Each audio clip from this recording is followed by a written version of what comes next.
Hi, you guys. We're gonna get going. Thanks for coming today. Appreciate it. My name's Mark. I'm with Vital Essentials. We're a raw pet food company out of Green Bay, Wisconsin. We offer the Alpha Prey diet, and we are glad today to bring Dr. Richard Patton. Dr. Richard Patton is a board-certified pet nutritionist. He works on a regular basis with us. He helps design our food and works as a consultant with basically everything we do. Dr. Patton has worked around the world, literally. 25 countries. He's worked at zoos all over the world. He's designed diets for animals from aardvarks to zebras, literally. And he just, Dr. Patton will tell you that he's just a regular guy and doesn't know that much, but he's actually an expert. He's an experienced expert. He's written books, which we actually have today, a book that we're going to raffle off at the end. He's been in several journals. He's got papers. He's got a couple of patents. He's done a lot of different things. He currently writes for Dogs Naturally magazine, which you may have seen his articles in there on a regular basis. So, without further ado, Dr. Patton. Thank you very much, Mark. I want to thank Pet Bistro for this opportunity. So when you see the owners, tell them they have my gratitude. But most of all, I want to thank you. You have many things you could be doing on a September evening, and I'm flattered you choose to be here. So what's going to happen is you're going to get the dogma, or the science of dogma on nutrition from my perspective. So been at this quite a while. This was the family's first puppy. And I have always had an attachment, as all of you, to pets. I want you to pay attention now, class. I want to comment. I'm not just a big mouth in a lot of hot air. I'm not here to tell you what to think. I'm going to suggest things for you to think about. This is a world record. 6 tiger cubs born in captivity. As a matter of fact, the parents of this litter went on to set another world record, 36 cubs born in captivity. All we did was a raw diet, a balanced raw diet. This is a couple of them as adults. You see the diet worked well. Another world record, the first eagle chick born and raised in captivity. Again, simply a raw diet, a balanced raw diet. There are things operating in the background, whether we see them or not, whether we want to admit to it or not. This illustrates one of them. Veterinary medicine is crisis-oriented. Nutrition is never a crisis. It just slowly gets worse and worse till something else is a crisis. In the background operating, herbivores harvest plants in large quantities. Carnivores harvest herbivores in small quantities. So you see this impala that's been invited to dinner by the Pride Alliance has spent the prior month thoughtfully gathering all the plant flavonoids and antioxidants in the probiotics and things that we think we need to supplement. It's all in the carnivore's prey.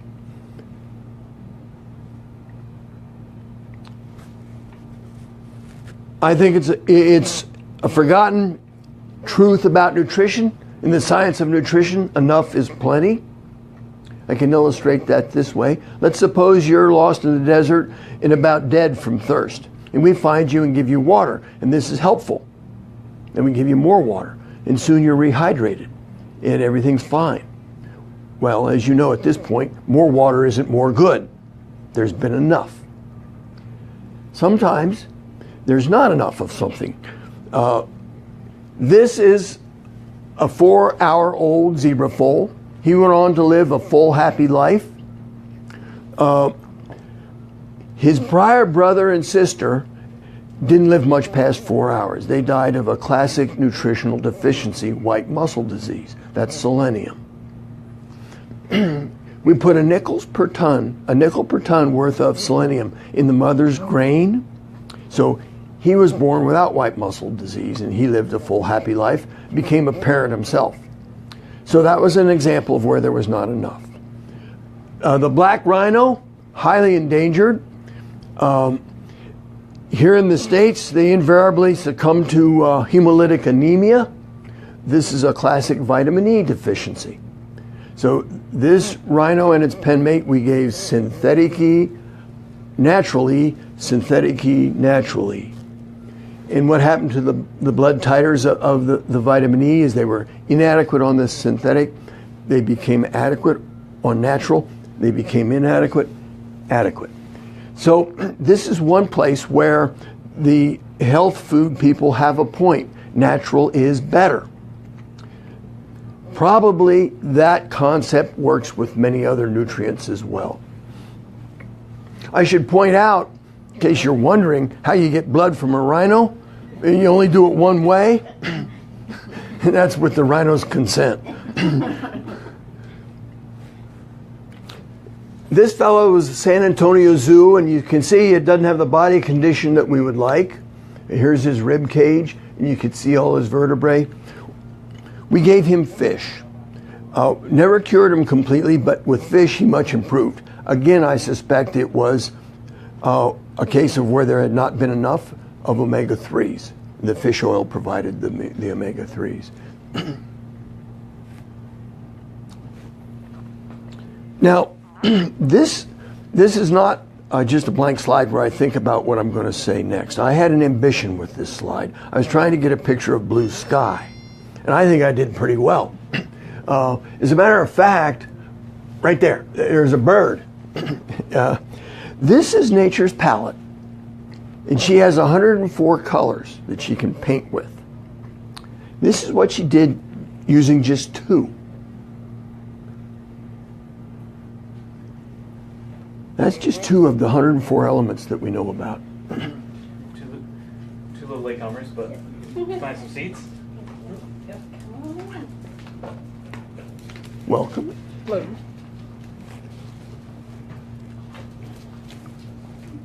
Thank you. So that's 2 of the colors. Here's a picture of a sunset. Same 2 colors. She just changed the lighting. So you see, if that's what can happen with just 2 molecules, and there's 104, expand your thinking.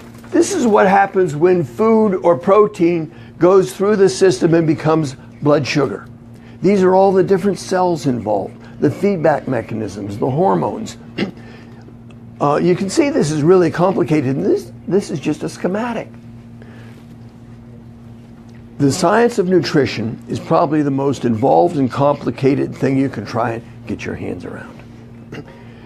If I say to you simply stomach pH,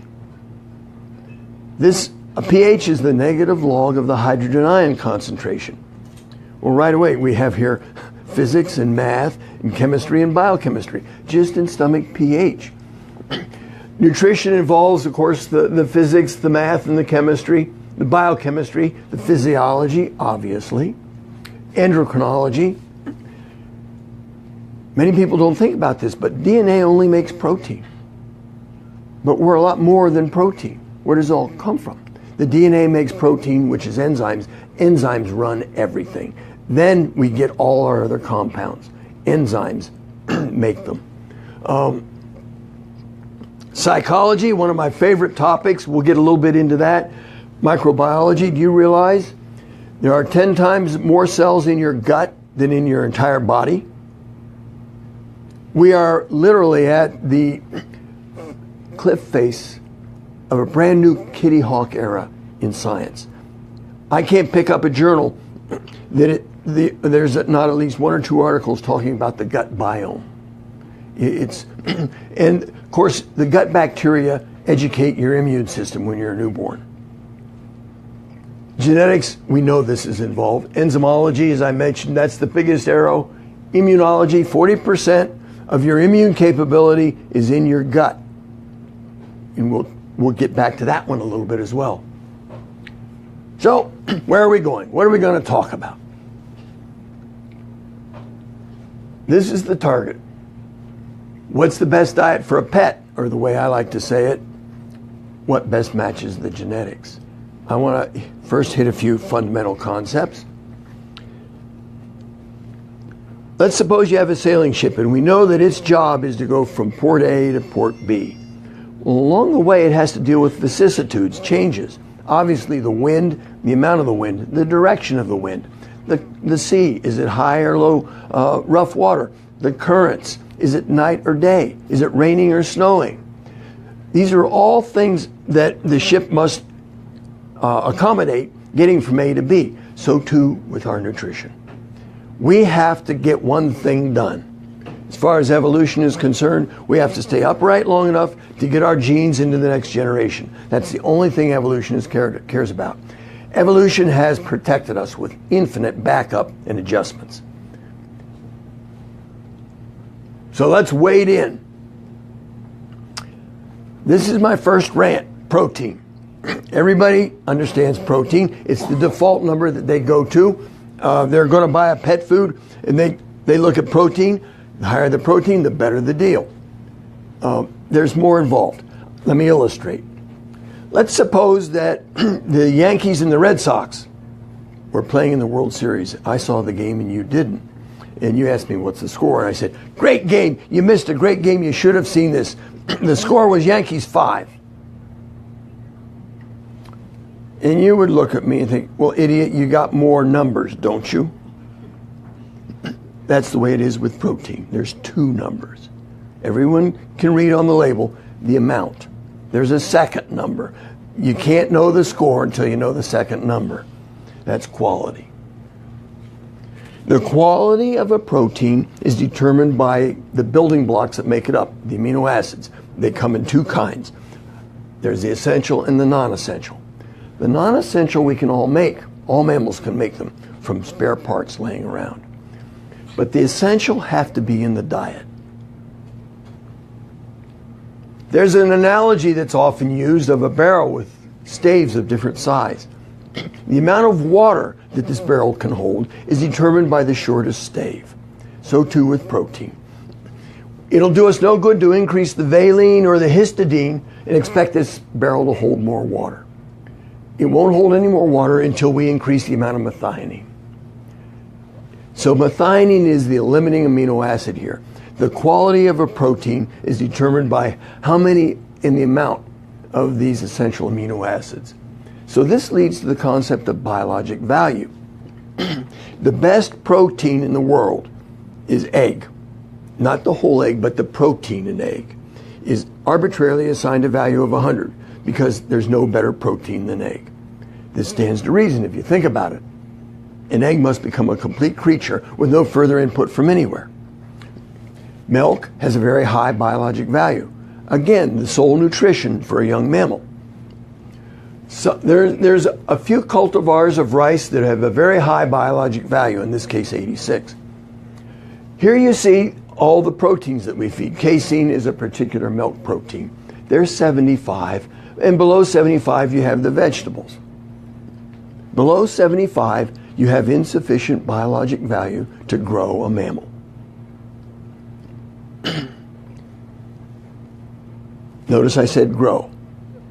Maintenance is a different story. I'm not a fan of vegetarian diets for pets, but it probably could be done if you know what you're doing. You're very careful, you measure your proteins, you balance them right, and you go buy B12 somewhere. But you cannot grow a mammal as a vegetarian. It can't be done because there's insufficient biologic value. So that's the rant on protein. And here's the next one. Fat. I call it nature's mischievous deceit. Here's what sets it up. You do the math and the chemistry and the physics. Protein has 4 calories per gram. Carbohydrates, starch, sugar, fiber, they have 4 calories per gram. Fat has 9. Well, there you have it. Well, let's put it this way. That's where all the scientific thinking stops. If you're overweight, eat less fat. If you're fat, it's because of fat. This is wrong. This is wrong, wrong, wrong. I'll prove it. Two diets, A and B. You can see their analysis and the calories. One is 2,000 calories per gram. One is 2,700. And if your pet was overweight, which one would you feed? Of course, you've been set up. You think the lower caloric content, 2,000. This would be wrong. This is the one you feed. And the reason is, this one is much higher in carbs. It's 3 times what this one is. The problem is carbs. New England Journal of Medicine. Biomedical science publications don't get any more prestigious. There's 30 authors here, MDs and PhDs. They did a study. Here's what it looks like in simple terms. 3 diets. The low-fat diet, recommended by the American Heart Association, 1,800 calories a day. Mediterranean diet, 1,800 calories a day. And then a low-carb. We can essentially an Atkins diet. All the calories you want, just low carb. And then look at the weight loss. 10 pounds, 10 pounds, 14 pounds, 5 months. These guys had all the calories they wanted, but they lost more weight. The story gets better. High density lipoprotein cholesterol.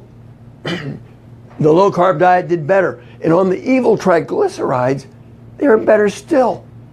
See, fat's not the problem. The problem is carbohydrate. Insulin does 2 things. We all know about the first one, it lowers blood sugar. But it does another thing even more efficiently. When blood sugar is, when insulin is predominating because blood sugar is high, it is impossible to mobilize fat from your cells. It is very difficult to lose weight if your blood sugar stays elevated. So that's the first part of the rant on fat. There's more. But for the moment, dry matter. This has historically, for me, proved a very difficult concept to get across. But I'm still going to try. Let's suppose that we have a pound of frozen, a pound of freeze-dried, and a pound of kibble. And the standard pet owner thinks, okay, identical nutrition, identical weight. This is incorrect.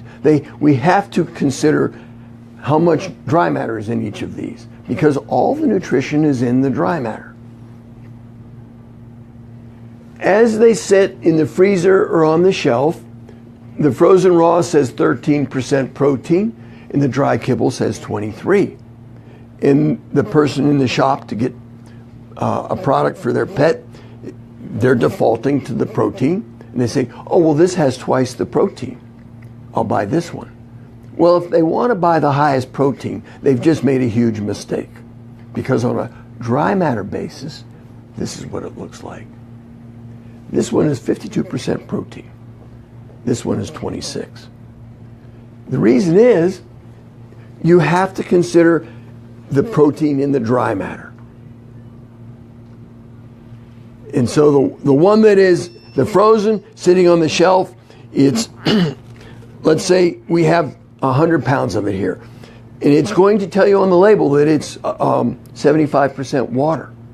That means it's 25% dry matter. It's going to say it's 13% protein. What we want to know is this 13 is what part of the dry matter. How much is the dry matter? They never tell you, but they always do. It's simply 100 minus the moisture. Listen, and I'm getting all these blank stares. All we gotta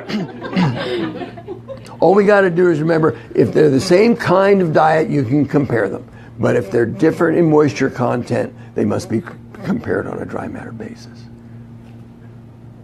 I was just trying to figure out how to calculate that when you're standing in the store, looking at it. How can They make it very difficult. Yeah. And calories is another one. They don't to determine calories. You got to know carbohydrate. They never tell you that. You got to know ash. They never tell you that. And And as we'll see, it doesn't matter anyhow. Okay, behavior. In the wild, Mustangs don't get colic, wolves don't get bloat, mountain lions don't get urolithiasis. These problems have a common denominator. It's domestication. It's us.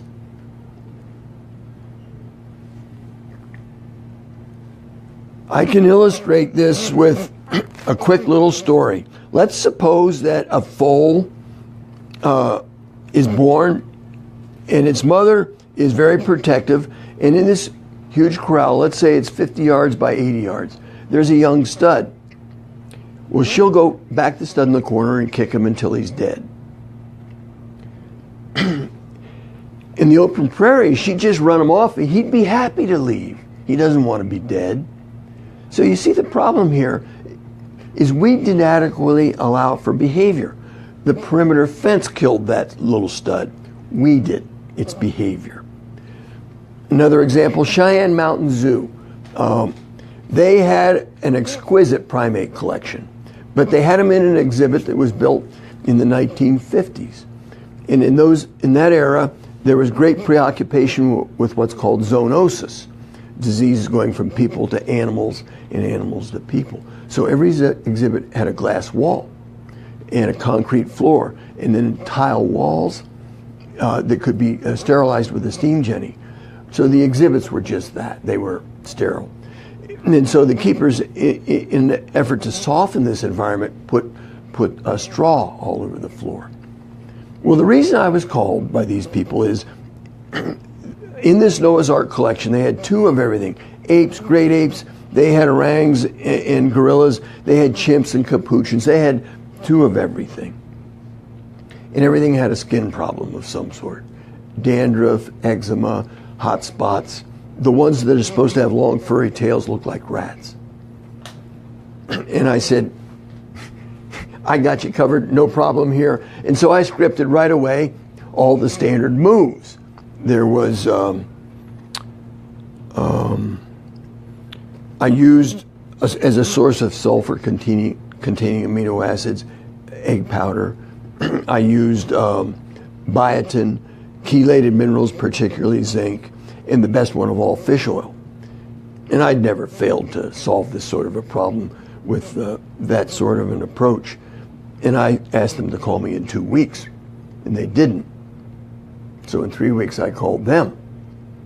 And they said, well, nothing's changed. I was flabbergasted. I'd never struck out that bad. And I said, well, let me work on it. I'll call you back. In the meantime, the keepers noticed something. The commissary prepares every diet in a big plate, big, huge rubber bowl. And this is put in every exhibit. And this has all the fruit and the biscuits and the diet that they wanted each exhibit to have. And it's put in each exhibit every morning and evening. And one day the keeper came back, and much to his kind of disgust, he saw the bag of peanuts still sitting on the commissary bench. There's supposed to be peanuts in every bowl. He was overworked, he didn't have time. He ran through the exhibit just throwing peanuts on the hay and went about his day. The primates were beside themselves with glee. They descended on the hay and they went hunting for all the peanuts. But then the keepers noticed something. Long after the peanuts were all gone, they kept looking for them. This is what the zoo professional calls wild behavior. They obsess about getting wild behavior, duplication in captivity of the behavior that happens in the wild. So it was decreed that peanuts shall be thrown on the hay every day.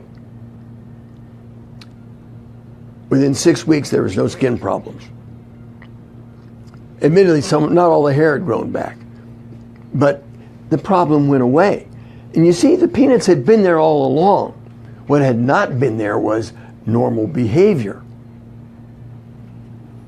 So we must always be on guard for when we are shaping our pet's behavior wrong or they're shaping ours wrong. You know, When the UPS truck comes up our driveway, the inside pack of dogs, they go berserk with rage. And I got to slip outside to get the package. Later on in the day, when the wife comes home, the inside pack goes berserk with glee. And I've often wondered what would happen if my wife came home in a UPS truck. This is behavior. We've talked about protein. There's 2 numbers. Fat is not the problem. Compare things on a dry matter basis. Be aware of behavior. Your pets know by the force and cadence of your footfall if you're going to the bathroom, if you're going to work, or if you're going to feed them. It's a big billboard to them. So, what do we feed a dog? What's out there? Let's consider evolution. It knows what it's doing and is doing and has been doing for a long time. 4 billion years. Let me restate that. 4,000 million. That's a long time. The dinosaurs were around for 130 million years. We've been around for only 2. We're late to the party. Evolution has been saving all good ideas, and they culminate in us. Lysine, one of those essential amino acids, it's lysine in the Serengeti Plains, and it's lysine in the swamps of Alaska. Cytochrome C oxidase system, it's in every mitochondria of every cell of every creature that has ever lived. It's a good idea. Evolution saved it. Insulin in codfish, it's identical to yours. If I put codfish insulin in you, it would work exactly correctly. These are good ideas. They all get saved. Here's a couple examples of what looks like paradox. But when you look a little deeper, it's not. And I'll just cite one example. I'll use apes, humans, guinea pigs. We got to have vitamin C in our diet. But with the elucidation of the human genome, they've realized we have every enzymatic step to make our own vitamin C. So do the apes. But there's been a mutation. This mutation shuts off the last step. And you figure, well, what's going on with this? I don't want to have to buy vitamin C. Why can't I make my own? Evolution knows what it's doing. This mutation was an advantage. It got saved. Why was it an advantage? Because vitamin C is made from glucose. And the ape, or the primordial man, had all the vitamin C it needed in what it was eating every day. So this was a redundant waste of a precious resource, glucose. And the mutation provided a survival advantage. You had more glucose for other things, and you still had all the C you needed. So you see, paradox just means we don't understand. There's an explanation. We just don't understand. This meat rojo, he was rescued as an adult weighing 35 pounds. He was a front page story above the fold in the local newspaper. And my dear wife, who should be the poster child for humaniacs, was promptly on the phone to the editors. And to make this story short, Rojo came to the home of the animal nutritionist just for recovery, which he did for the next 10 years. But in very short order, he looked like this. How do you explain this? The annals of history are full of stories of survival for weeks and months on morsels with full recovery. It's because of adaptability. If you don't get enough calcium, it'll be months before it is known.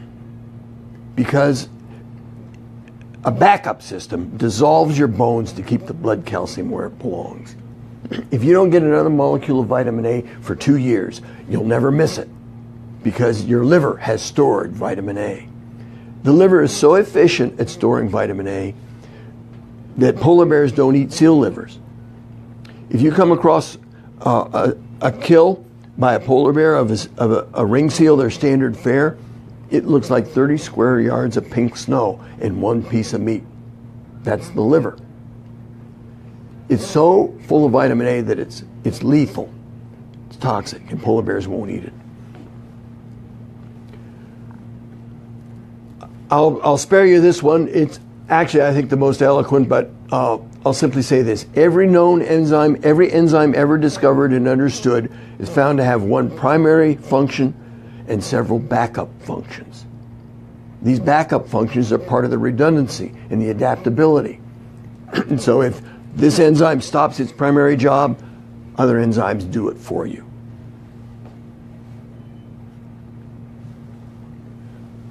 This is an interesting study. I'm going to go right to the next slide and explain it a bit more simplistic. 48 dogs, they're what's called pair fed. They had 2 treatments. They were fed per label or 25% less. Here's how it worked. After weaning, one pup went to this home and was fed the manufacturer's product according to the feeding guide on the bag. That amount was noted the next day. Its sibling in another home was fed 25% less. It went this way every day till every dog had lived a full happy life and died. It took 15 years. This is what they found. Caloric restriction, 25% less. They lived an average of 2 years longer. Furthermore, they had an average of $1,500 a year veterinary expenses the last 2 years of their life. This study was funded by Purina. It simply shows the benefit of caloric restriction. Just imagine if they'd have been on a good diet. And I might point out that, I'm not against kibble. I'm not against Purina per se in any way. I'm against excess soluble carbohydrate. What's the best diet for a dog? He said again. Well, I'll say again too, what's out there? If I turned you loose in the wilderness to feed yourself, you'd find things that were low in water and high in water. You'd find things that were all over the map in protein, low and high. Fat, you'd find things with a little, and you'd find things with a lot. Nuts are very high in fat, and protein very low in carbohydrate. Fiber, all over the map. Ash, it can be very high. That's all the calcium, phosphorus, all minerals are lumped together as ash. But you see here, carbohydrate, there isn't any. Nature made carbohydrate very hard to find. We're the ones that made it easy. Meat and fish are less than 1% carbohydrate, and it's almost all glycogen. Nuts are very low. Grass, tender shoots of grass. Insects are very low. Fruits, they're all water. Yeah, they taste sweet, but they're predominantly water. The only difference here is honey. It's 40%. Well, show me something that lives on nothing but honey. Milk is low, vegetables are low. The average is 3%. 7% if you include honey. Think of it this way. Do you realize that there are 8 known hormones that raise blood sugar? There's only one that lowers it? Perhaps this is telling us something. Perhaps it's saying that evolution saw far more importance in supporting blood sugar than in lowering it. Add in grains, there's 70% soluble carbohydrate. The dry expanded kibbles are very high in soluble carbohydrates. It's coming down. You might more fairly say 35 to 45% soluble carbohydrate. But still, many times what the enzymatic machinery is designed to accommodate. Now, is it going down because of the grain-free? That's a different issue. Okay. Grain-free, they market grain-free because they've learned that we'll buy it if they say grain-free. And if you call them on this, they'll say, well, we're just making what the people want to buy. And you talk to the people and they say, well, we're just buying what they tell us we should have. So no one really comes to the party honestly on that. It's a red herring, it's false, it's misleading. It may be grain-free. That means there's no corn, soy, oats, wheat, those evil grains. But that's not the problem. The problem is the starch and the sugar. So you see, grain-free doesn't have corn and soybean meals, but it still has the starch and the sugar. It came from sweet potatoes or rice or something like that. And the reason is we're all addicted to kibble. Kibble is there because of a property about starch. When starch is heated in the presence of moisture, it expands. And when it's cooled and dried, it stays expanded. So that's how you get the kibble. You can't make a kibble that's expanded unless you have lots of carbohydrate. A little further background, per capita consumption of people in the United States for sugar for the past 200 years. So you see here you have, we'll get there in just a second. Essentially nothing up to recently. We can put another 17 years on there. That comes out to about 1/3 of a pound of sugar per person per day. And I don't eat any sugar. So that means somebody here is eating 2/3 of a pound of sugar. And then here, the same data looked at another way since Christ was born. Essentially no sugar. What happened here is the old world discovered the new world and coffee and tea, and then they learned that it's better with a little sugar. And so then here we start plantations and slave trade and all kinds of agony.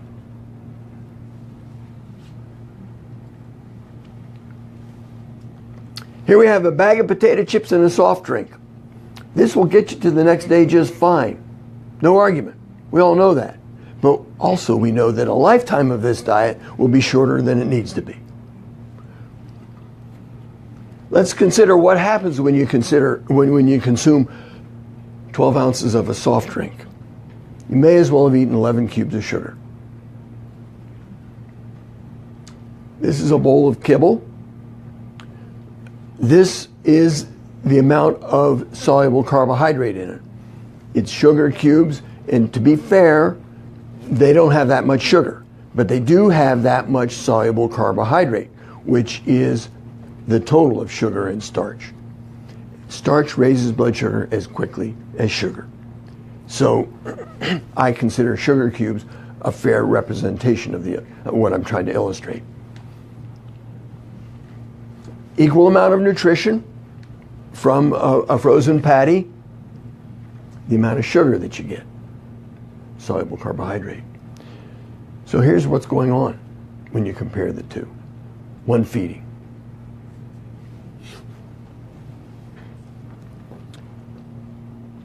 The Queen Mary is slowly turning.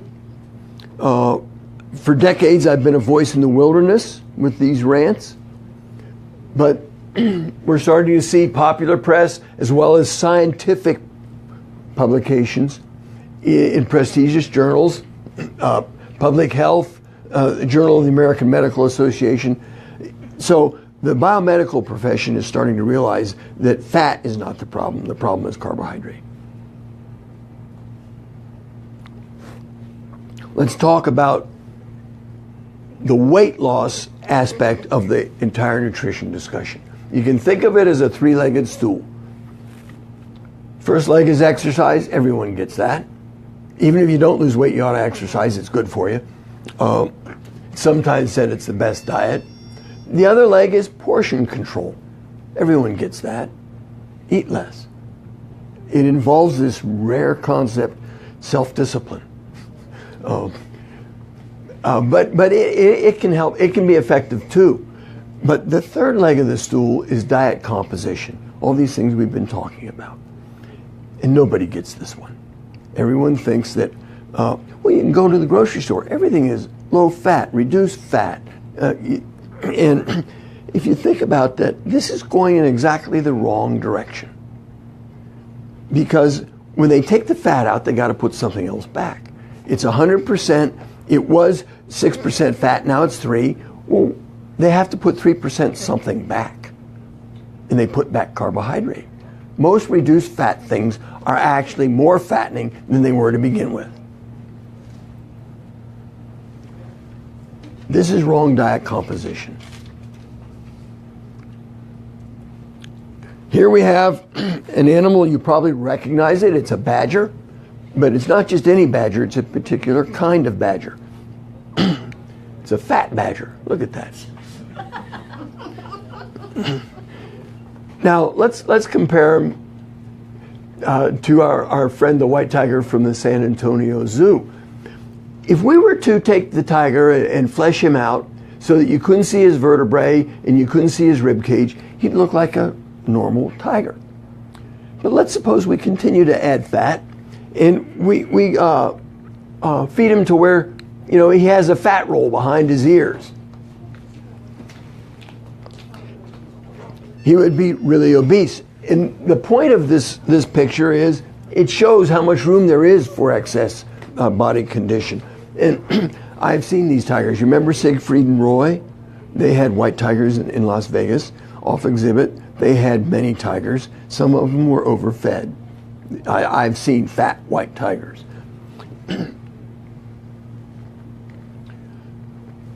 So let's try and bring this all together, bearing in mind that they won't do this of their own volition. It's domestication in us that gets involved.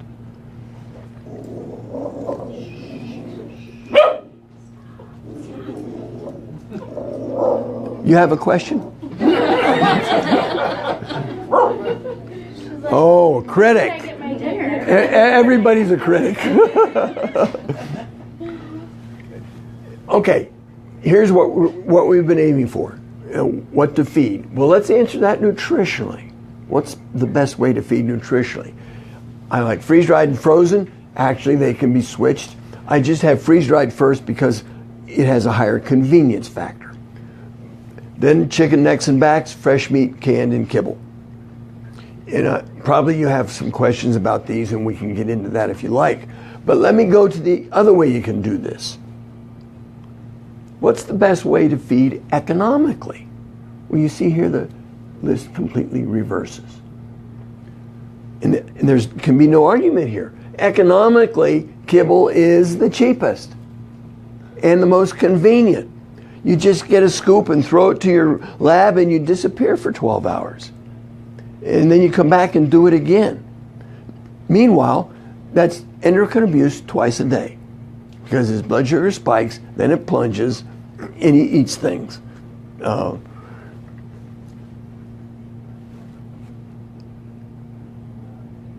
leader of the inside pack in our house is this grizzly bear. She's 15 pounds, but she thinks she's a grizzly. We could feed her for a year on kibble for $180. We could feed her for a year on can for $900. And the raw, which is what she gets, is $1,800. And that's the prices you pay. And when I realized that when properly fed, she's going to live years longer and there's going to be no vet bills, and we'll have the pleasure or agony as it is of her company the whole way, this $1,800 is nothing. I'm delighted to pay that. So it's not black and white. I'm not dead set against kibble and only in favor of raw. There's many things to consider. I do say this, to the extent that your budget affords, get some raw and reduce the kibble to whatever extent your budget will afford. And you'll be moving in the right direction. Review. 2 numbers for protein, fats not fattening, compare diets on a dry matter basis. Behavior is the hidden ingredient in every formula. The secret to survival is adaptability. The world is low in carbohydrates, kibble is not. Thank you very much. You've been very patient.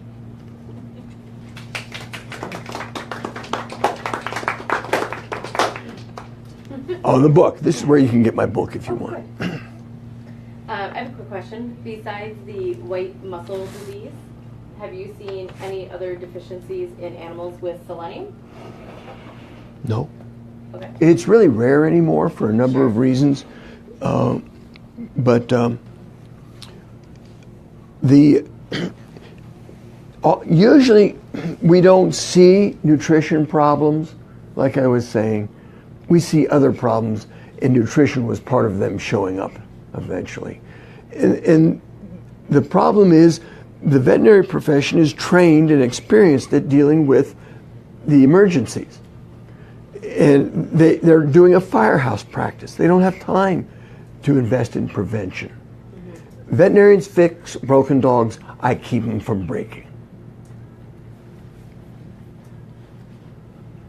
With your experience, and that you may know this or not, but do you know, like, people have, there's 4 main blood types with people, A, B, and O. Do dogs or cats have that same variance? I'm sure that you can't transfuse blood from one to the other with abandon. You probably have to consider some of these antigenic stimuli and things like that, but I'm naive about that. Fair enough. Yes, ma'am. If you go for a balanced raw food diet, do you have to supplement it with anything? Like, if you get the raw patties that say they're balanced, do you need to do anything else, or just eat them that? I'll say no. If it is sold and marketed, indicating that this is the diet, only thing you need, then it's true. For 2 reasons. First of all, AAFCO has rules they must comply with. But that's not the real reason that I have trust in such a product. If it's just new on the market, I'd let others feed it for a while. But if they've been there for years, for example, Mark's company since '68, it's not going to stay in the market if it doesn't work. If it makes dogs sick or doesn't grow puppies, people aren't going to buy it anymore. And so if you're buying a quality recognized brand name, there's no further supplement needed. Does that answer your question? Now, if you're making it at home, that's a different part of the discussion, and we can talk about that. Should you rotate the different kinds of food? Like, should you give them, beef and then, chicken, then fish, or is it better to give them all one thing? That was several questions. No, I don't believe in protein rotation. I don't think it's necessary. There's no harm in it. Do you recommend one over the other? No. I mean, when we need a biologic value of protein of 75, and any one you use is 75 or greater, you're not going to rotate because you're covering a deficiency of one. They're all adequate. If you rotate for interest, behavior, those reasons, that's a different issue. Nutritionally, there's no need. You can feed one source of protein the animal's entire life, in my opinion. They may get bored and refuse to eat, and you immediately are horrified, and you go buy something else. But Had that problem at my house a few times. yes, sir. What about bones? I feed You chicken said feet with her and chicken wings with her, and he refuses to let me feed his dog bone. We have to partition this. Old school, no bones? You think you're old. But it's not our fault. You can blame me for many things, but not the day I was born. We have to partition the bones discussion.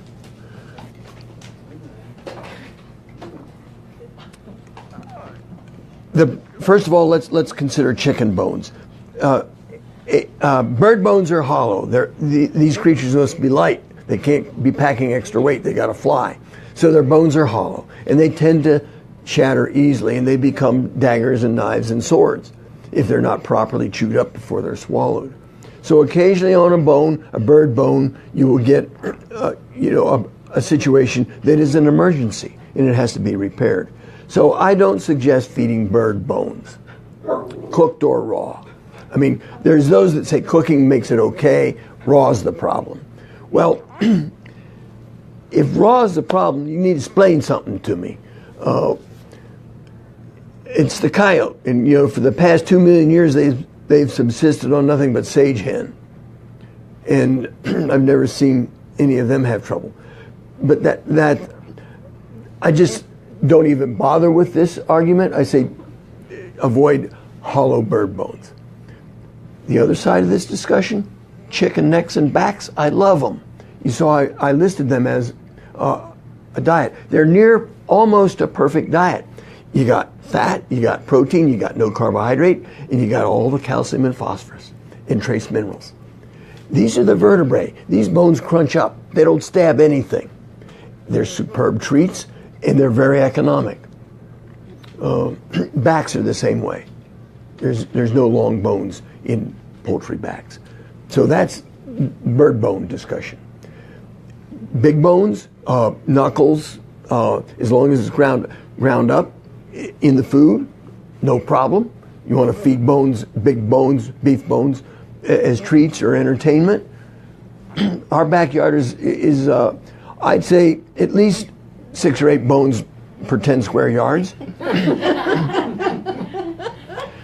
Except where I've hit them with the lawnmower. So I don't know, have I answered your question about bones? I think maybe what his concern is cooked versus not cooked. Is that maybe what you're thinking? I'm thinking I'm looking at it as raw bones.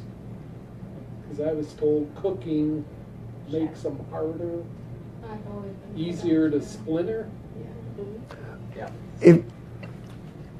I'm not at all concerned of that. If we're talking beef bones or pig or lamb or something like that. And it's a constant concern. I finish a lamb chop and I want to give it to the dogs. And of course, they pay me a lot of money in Europe to tell them how to feed their dogs. But in my house, I don't know nothing. And I'm promptly told you can't give that bone to the dogs. And the dogs and I are all crushed, but there's no harm. These, like ribs, they're flat, they crunch up little pieces, they swallow them all the time. No problem. Cooking, cook them or don't cook them. That has no bearing. No bearing at all. I mean, it may change them. It may make them harder or softer. I don't know. But that doesn't matter.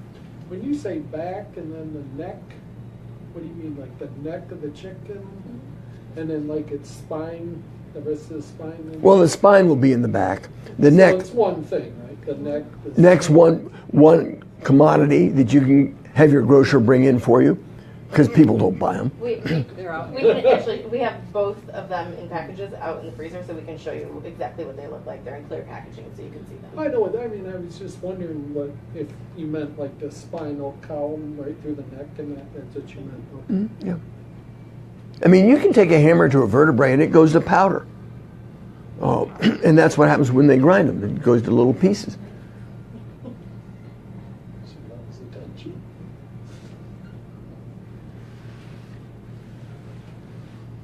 Any other questions? Yeah, go for it. So my parents have a cat that just had 3 different types of tumors removed, and luckily they were all benign. But the vet found some lowered kidney function, and the cat's like 10. And so they told my parents to lower the protein in the cat's diet.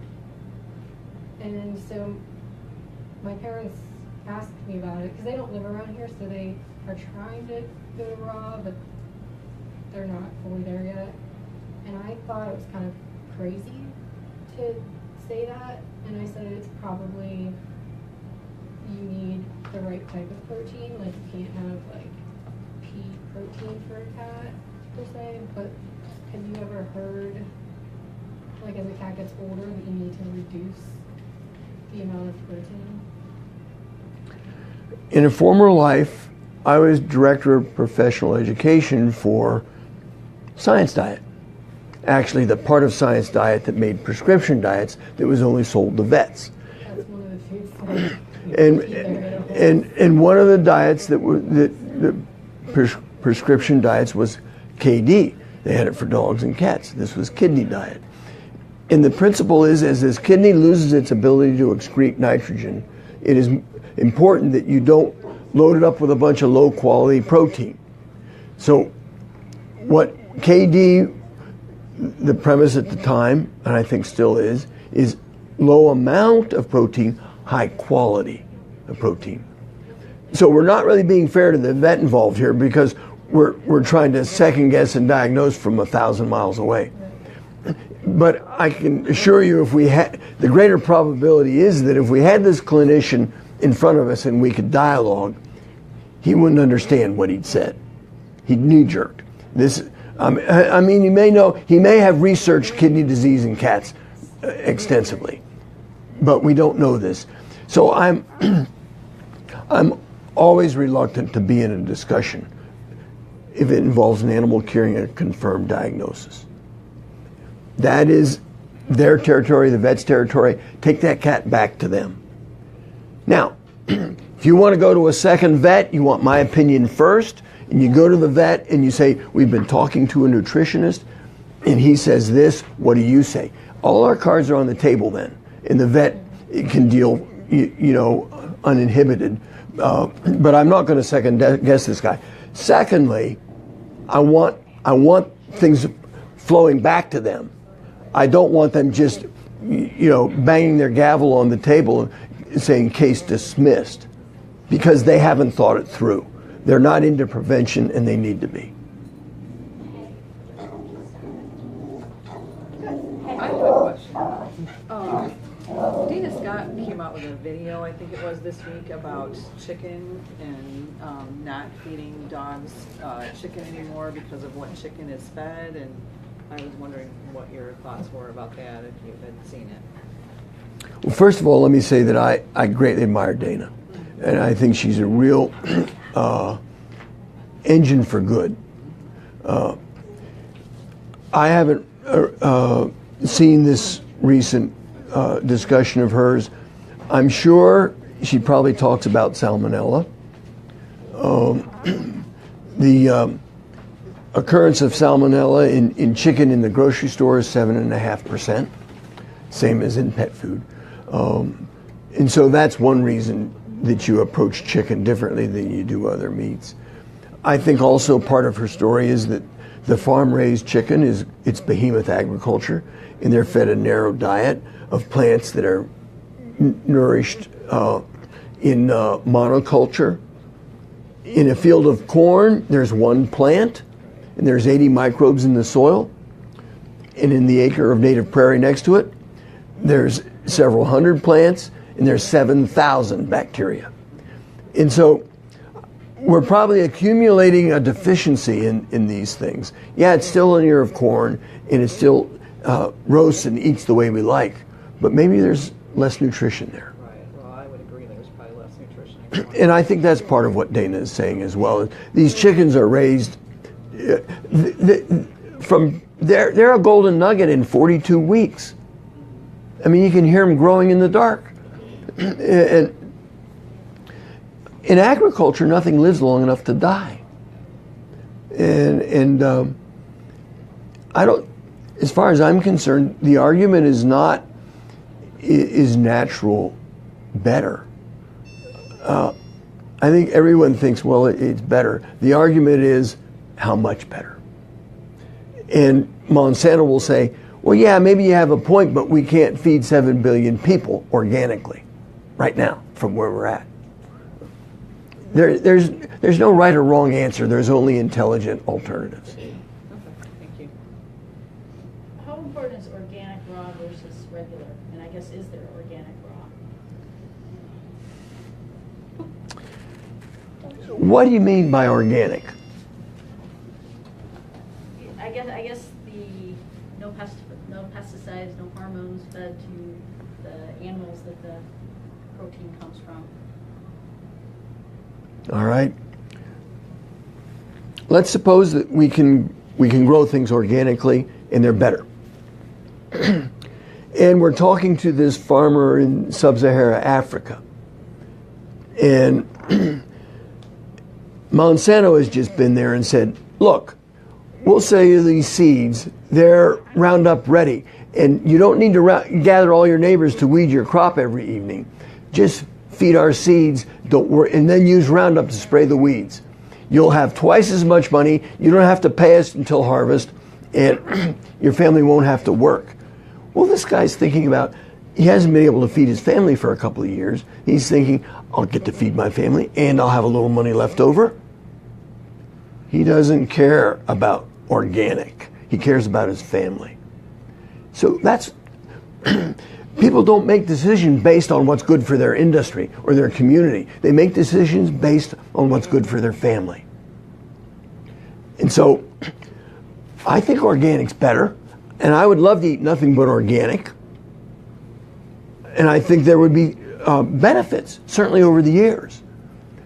But our society doesn't afford this. There's too many of us without enough money. And the other problem is, we can illustrate it this way. Let's suppose you're in a restaurant and they have wild-caught fish and farm-raised fish. Say, and they get more money for the wild-caught. But you want organic. You're thinking this way. You say you want the wild-caught fish. And the restaurateur can show you affidavits where the fish he bought came with a certificate that says these are wild-caught. And you can go to the factory and they can show you a certificate that came with the fish when they bought it, that it was wild-caught. And you can go to the dock and the guy running the dock will show you a certificate where that fish that he bought was wild-caught. What we can't prove is, here's this fisherman struggling to make a living, and he's finally filled his hold with fish, and it's farm-raised, and he needs more money than they'll bring. So when he gets to the dock, he says, I got these out to sea, these are wild-caught. How do we prove it? How do we police this? Who can afford the money to send your fish from the restaurant to the sophisticated lab to determine where it came from? That's one of the problems I have with this organic, and we pay more for the product, but we're doing it on faith. It's virtually impossible to prove it one way or the other. You all remember BST. All milk, regardless of what cow it came from, has BST in it. So how do you prove that the cow this milk came from didn't get a shot of BST? Good idea, if you follow it if you want. But finally, we can't police it from where we're at. I don't know if that answered your question or not. I got all my soapbox there a little bit ago.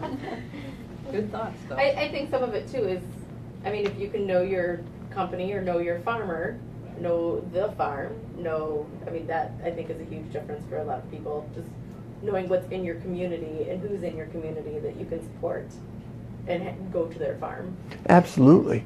On the occasion when we get chicken from the farmer's market that is pasture grazed, this chicken is superb, noticeably better, different, tasty. But this guy has to charge twice as much for his chicken. Sure. Well, how do we feed the world like that? Right. Understandable. I have a question. Now, for raw feeding, like raw feeding, not pre-made, is it true that you have to worry about salmonella and all these other diseases? Or can dogs fight them off? Or is Let's answer that this way. It'll take a minute, but it frames the discussion adequately, in my opinion. There was a woman who took her dog to the vet, and the vet diagnosed salmonella poisoning and suggested that she get the state involved. I happen to know about this because it was very near where I live, and she had the state come sample the food, they analyzed it, they found salmonella. And they then told her of this. She went to the local TV station. She was on the news that night about her dog who was struggling in the clinic. And on the TV was this, emotional story of the woman with the sick dog. And they called the manufacturer of the product and gave him equal time, thinking they were being responsible reporters. Well, the manufacturer of the food knew more information. He had myself and another veterinarian go interview the clinician and the pet owner. The rest of the story. She had 3 dogs. They all got the same treat. The other 2 didn't get sick. So what about this one that did? Well, she got it a week before from the pound, and they got it a week before from the street when it was an Auschwitz victim. And they did their routine in processing. They did rabies shots, and they did heartworm, which is a brutal medication, and they did all the other vaccines, and they turned it loose. So this dog had a dramatically compromised immune system, and it was in a stressed environment. It was trying to establish, where do I belong in the pecking order in this home. Furthermore, the veterinary clinic itself diagnosed a severe heart murmur. Well, that will compromise everything in a healthy dog. So you see here, the dog that gets sick on salmonella is the one that was sick to begin with. If you look at the CDC records of food poisoning deaths, the vast majority are babies with no immune capability or older people with no immune capability. USDA inspection considers 7.5% salmonella the same thing as 0. They routinely sign for the release of a production of whole chicken going to the grocery store that is tested positive for salmonella 7.5% of the time. Their argument is, well, the homeowner is going to cook it. And so that they say raw pet food is not cooked. And I agree.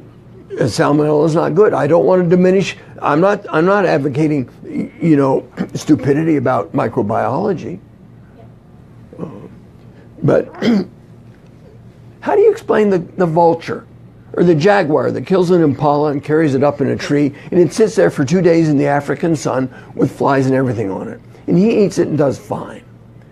We have built into us exquisite ability to handle the occasional pathogen. Obviously, an overload, particularly in a compromised individual, you're going to have a problem. So I wasn't as brief as I'd hoped to be, but I hope I answered your question. Yes. I have actually somebody live on Facebook who has a question, and they're asking if they could add bone meal powder to the food. No harm. No harm. And then they also asked about dehydrated veggies. Like Honest Kitchen has a premix that goes in with, I guess, if you're doing ground meat or a simplicity, like something simple. Nutritionally, no harm. Okay. And I have one other question about lamb. If lamb is known to be higher in fat, and if that is a problem to feed cats and dogs. I'm not aware that lamb can routinely run higher in fat than pork or beef or salmon before they run to spawn. The amount of fat on a carcass is a function of how the animal was treated in eating before slaughter. In the second part of that question? That was really what she was asking, is the protein, if it was higher in lamb, if you knew any. It looks just like a question of if that's true or not. No, I don't think that a lamb necessarily runs higher in protein than anything else. The level of protein is going to be determined by the amount of fat.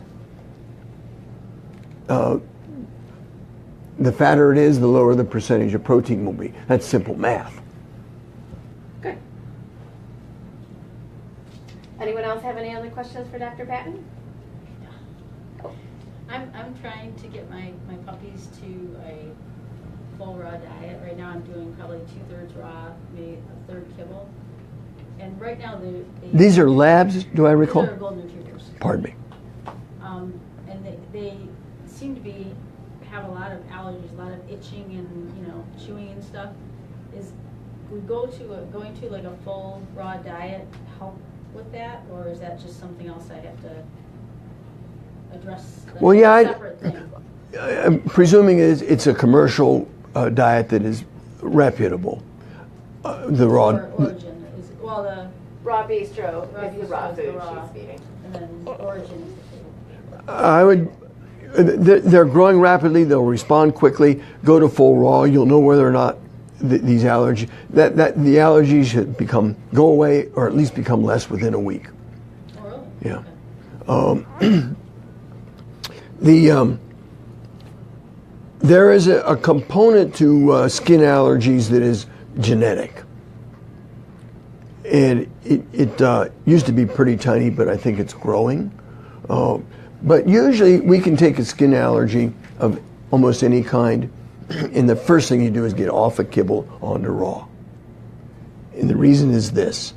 It's not that the raw is better. It is better, in my opinion. But that's not the first reason that allergies become less when you make the switch. It's because you left a bad. This 35 to 45% carbohydrate promotes the growth of the wrong bacteria. And when you go to a diet without this carbohydrate, the friendly bacteria can predominate. And there's this crosstalk between the gut microbes and the immune system. And so when we have these bacteria that are promoted by carbohydrate, the crosstalk is wrong. And the particular bacteria that proliferate in the presence of carbohydrate don't make B vitamins. So that's another reason why when you get the right bacteria going because you're on the right diet, you fix the gut microbes, and that too helps things be better. Maybe the main reason things get better. Related to your question is, I think it's important that puppies get shown a little bit of everything. They're very opportunistic, they're very hungry, they're growing, and they'll put anything in their mouth. And I have several shoes that prove it. And it's the time to kind of shape their behavior, that food can come in many different forms. We find that when we do this, when they're adults, they switch foods much more easily. I have just a little testimonial. I have a field spaniel puppy at home that hasn't been in my house quite 2 weeks, and I have him on 2/3 raw and about a third kibble, maybe a little less. And already I can see his coat beginning to change. Like the shine is coming up, and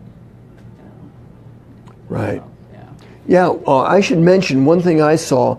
You mentioned coon hounds. I belong to a hunt club, and we have 28 foxhounds, and they're a little bigger than yours. And we put 8 on raw, freeze-dried, and 8 on the standard kibble.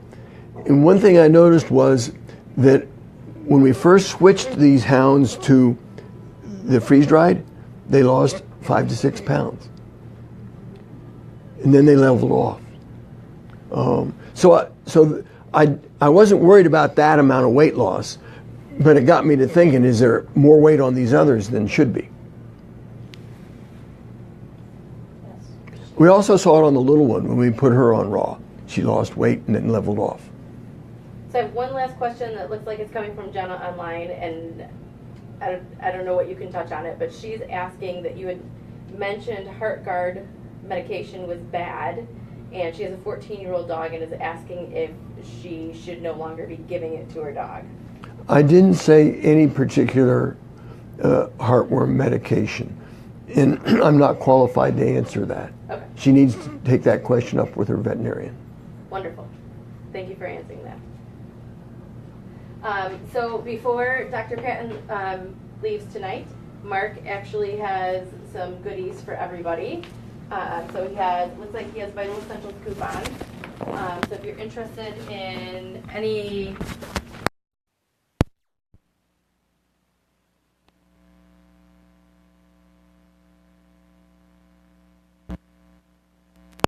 is under one of your chairs, there is a gold star So you guys get to all find out who has the gold star. And that is a book from Dr. Patton, and he will be signing it for you. Anyway. Do you have it? Oh, it's Gretchen! Yay! There you go. Congratulations. Obviously, if you're still interested in a book, Dr. Patton, it looks like on Dogs Naturally magazine there are some for sale.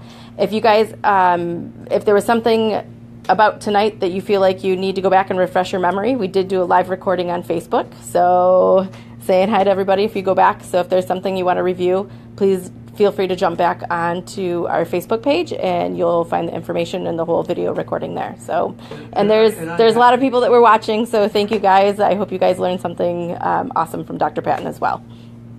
I'm happy to answer any further questions. Okay, great. So if you have any further questions, he's here to answer them for you. And then we'll get a photo and a book signing here for Miss Gretchen. Awesome. Yeah. Thanks, Joe. We appreciate you having us. So, coupons, these are $5 off 20. Any Vital Essentials.